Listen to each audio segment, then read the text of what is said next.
మీరు మీకు ఎవరెవరికి ఇద్దరు పిల్లలు ముగ్గురు పిల్లలు ఉన్నారు కదా, అది కూడా రికార్డ్ చేయండి. ఇద్దరు పిల్లలు ముగ్గురు పిల్లలు ఉన్నారు బిడ్డ, నేను ఒకటే చెప్తున్నా. ఆనాడు కొద్దిగా తల్లిదండ్రులు కష్టపడి మీకు ఫీజు కట్టి చదివించారు. ఈరోజు సమాజం డెవలప్ అయింది. ఇలా దేశం సాంకేతిక విజ్ఞానం బ్రహ్మాండంగా డెవలప్ అయింది. మనం సాంకేతిక విజ్ఞానం ఉన్న ప్రపంచంలో జీవిస్తున్నాం. మీ చిన్నారులను ఎలా తయారు చేయండి అంటే, ఎవరైనా ఈరోజు అందరం కూడా సమాజాన్ని చూస్తున్నాం. ఎవరింట్లోనైనా సరే 4 రూములు ఉంటే, ఓ 3 రూములు ఉంటే ఖచ్చితంగా ఓ మాస్టర్ బెడ్రూమ్ ఉంటుంది, ఓ వంటగది ఉంటుంది, చిన్న హాల్ ఉంటుంది. ఇంకాస్త ఉంటే ఏముంటున్నాయి అంటే, నేను స్పష్టంగా చెప్పేస్తున్నా, సపరేట్గా కూర్చోవడానికి ఫ్రెండ్స్ వస్తే ఒక పక్క ఏమంటారు ఆ రూమ్ని అన్ని పెడతారు కదా, అది ఉంటుంది. అది ఉండొద్దు, అది మన ఇళ్ళల్లో ఉండొద్దు. నేనేమంటున్నా, ఉండేది ఏందో నేను చెప్తాను మీకు. మీ ఇంట్లో మీ పిల్లల కోసం క్లాస్ రూమ్ ఉండాలి.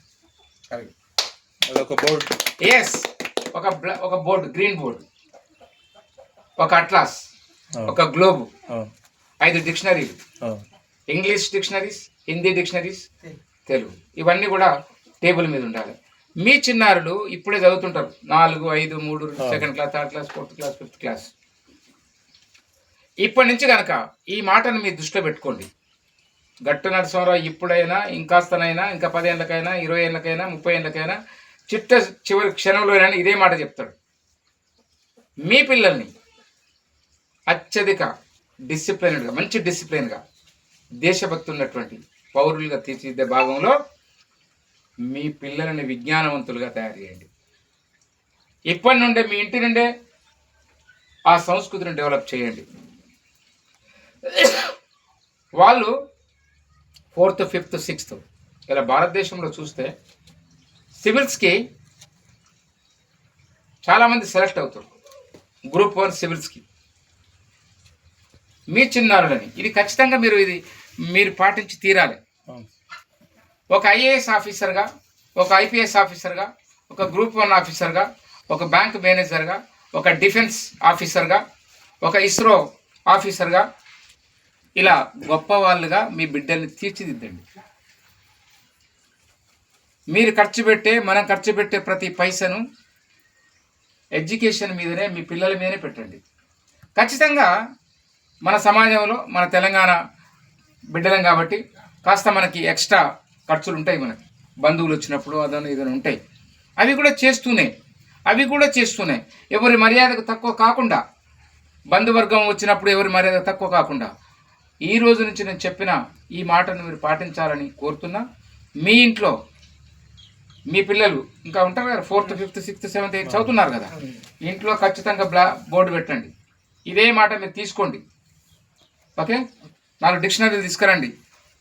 మీరు పెట్టే ఖర్చుల్లో కొంచెం తగ్గించి డిక్షనరీస్ కానీ, బోర్డు కానీ, డస్ట్లెస్ పిసాబ్ చాక్స్ కానీ, ఇంకేముంటారో మార్కర్స్ కానీ, గ్లోబు అక్కడ పెట్టండి. వాళ్ళు ఖచ్చితంగా నేర్చుకుంటారు. ఇంకోటి, if it is possible, you do one thing. ఒక newspaper daily, English newspaper, whether it is Hindu, Chronicle, Hans, whatever it may be, you get it, ఇంట్లో వేయండి, ఏపీయండి. నేనేమంటున్నా అంటే, అంటే చెప్తే అది కరెక్ట్ కాదో కానీ నేనైతే చెప్పగలుగుతాను, నాకు ఆ ధైర్యం ఉంది. నాకు ఈ దేశంలో ఒక కమ్యూనిటీ 3% ఉంటారు, 3.1% ఉంటారు. ఈ దేశంలో 33% ఉద్యోగాల్లో ఉన్నారు. వాళ్ళు కేవలం ఇంటెలిజెన్స్, అసూయ పడొద్దు, ఎవరిని చూసి అసూయ పడొద్దండి. ఇంటెలిజెన్స్, తెలివితేటలు ఖచ్చితంగా అందరివి, ఎవరి సొంతం కాదవి, అందరివి. మీ పిల్లల్ని పోటీ పరీక్షలకు సిద్ధం చేయండి.